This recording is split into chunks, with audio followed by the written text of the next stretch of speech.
I don't know about you guys, but when I get a little lost, I always go back to just reading old philosophy. I like old philosophy because it does make me work a little bit to try to figure out how to put it into my own life. So, cheers to you guys.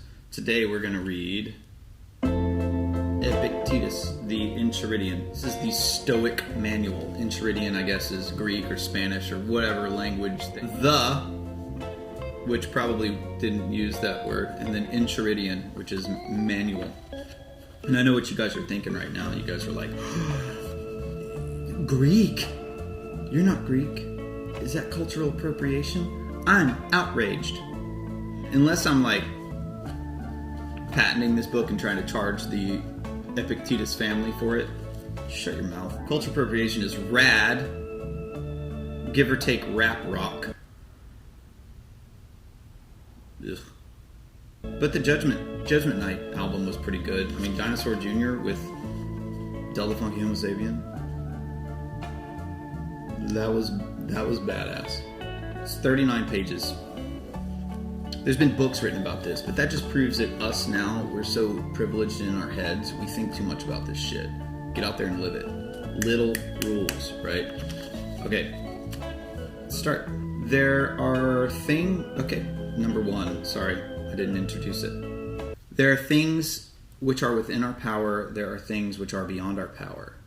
Within our power are opinion, aim, desire, aversion, and in one word, what affairs are our own. Beyond our power are body, property, reputation, office, and in one word, whatever things are not our affairs.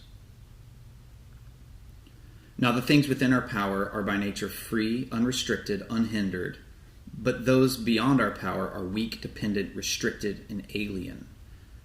Remember, if you attribute freedom to the things that are by nature dependent, and you take what belongs to others for your own, you will be hindered, you will lament, and you will be undisturbed. You will find fault both with gods and men.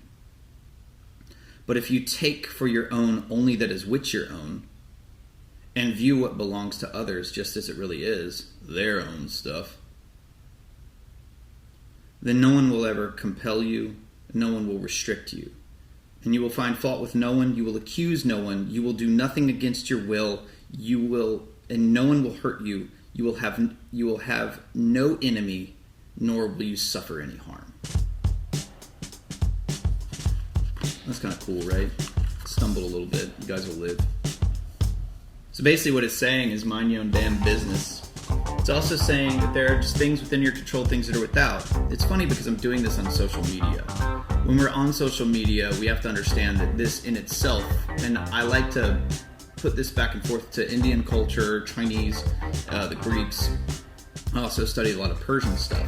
And they're all saying the same thing. Gandhi used to say, the thing that's going to bring down Western culture is false idol worship, which is what he's saying. It's things that are not your own, things that it's youth. We worship youth, we worship beauty, we worship money, we worship all these superficial things that are beyond our control. And then whenever we fall way outside of control, we start trying to jump into control again. And in that world, we can always control how we fail. We can't control how we succeed. Because in order to succeed, we have to control our thoughts, words, and actions. And then we have to place them out into the world. But so many of our thoughts, words, and actions are developed around social constructs and the things that we are trying to hold on to, and we're worshiping these. So it's going to make you tired. Reading the old works are very helpful because they're just simple rules, and we have to use our practical imagination, which is something I'm always harping on. Who do you guys like to read? And do you even like to read? You're like, no, I like to listen to so-and-so. Yeah, go listen to them, but also read what they're reading, stuff like that. Because the magic of this work comes down to just these simple rules. And the rest is how do you integrate them into your thoughts, words, and actions. So there are some things in your control, some things that are not. What are you focusing on?